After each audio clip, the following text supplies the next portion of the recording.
God se profesieë word vinnig vervul. Die Bybel sê dat jy hierdie huidige tyd moet interpreteer deur wat in die wêreld gebeur en kragtig na die koninkryk van die hemel moet hardloop. Om die woorde van profesie te lees en te hoor is belangrik, maar om dit te onderhou is die belangrikste. Jy is geseënd as jy hou en doen wat God ook al sê. God het gesê, pas op en wees waaksaam.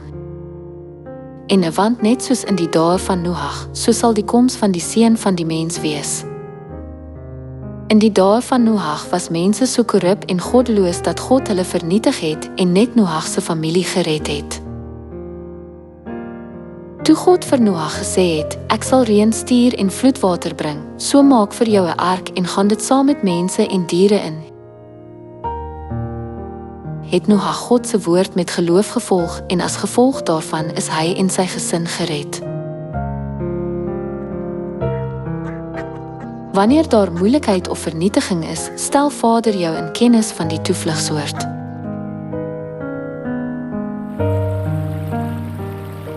Gedurende die dae van Sodom en Gomorra, toe God die goddeloses met vuur wou vernietig as gevolg van hulle uiterste boosheid, is Lot en sy dogters gered deur na Soar te vlug soos die engel beveel het.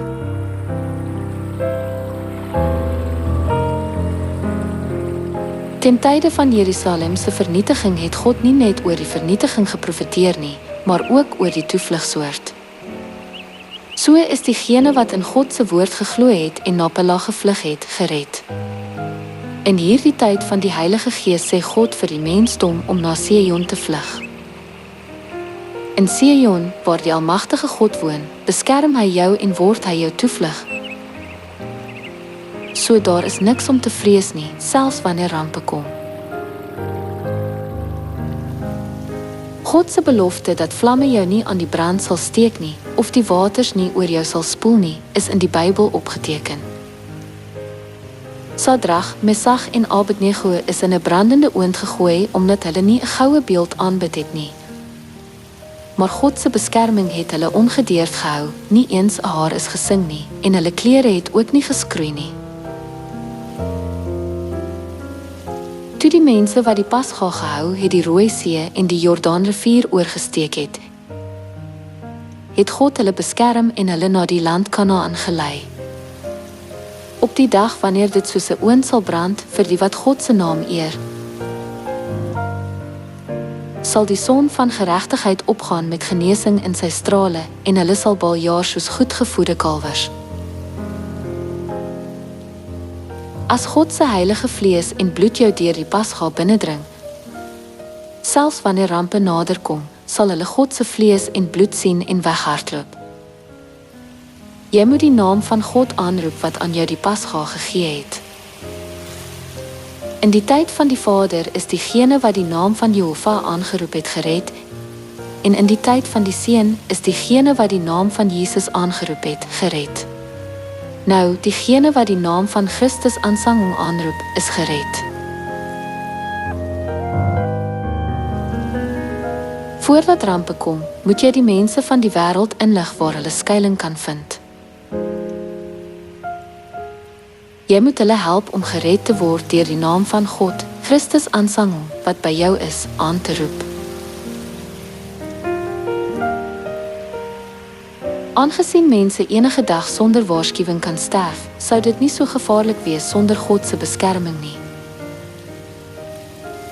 Wanneer jy God se woord verkondig, sal beide diegene wat dit besef en diegene wat dit verkondig, lewe.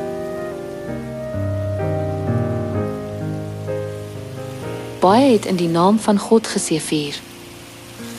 Die jong Dawid het in God geglo en het die reus Goliat sonder vrees in die gesig gestaar.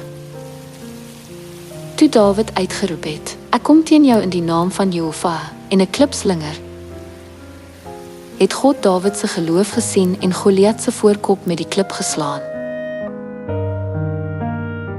Aangesien God met jou is, hoef jy niks te vrees nie. Verkondig hierdie kosbare woord van die lewe heelhartig. Pragtig is die voete wat goeie nuus bring en die lippe wat blye nuus bring.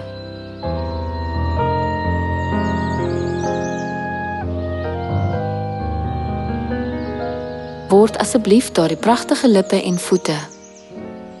Aangesien Vader gesê het, moenie oor môre spog nie, lei asseblief die jammerlike siele vinnig tot bekering en bring hulle na Sion, sodat u Vader kan behaag. Mag jy jou naaste ywerig lief hê en baie na God se kant lei, sodat jy baie seëninge kan ontvang en jou name vir ewig en altyd kan laat skyn soos sterre in die koninkryk van die hemel.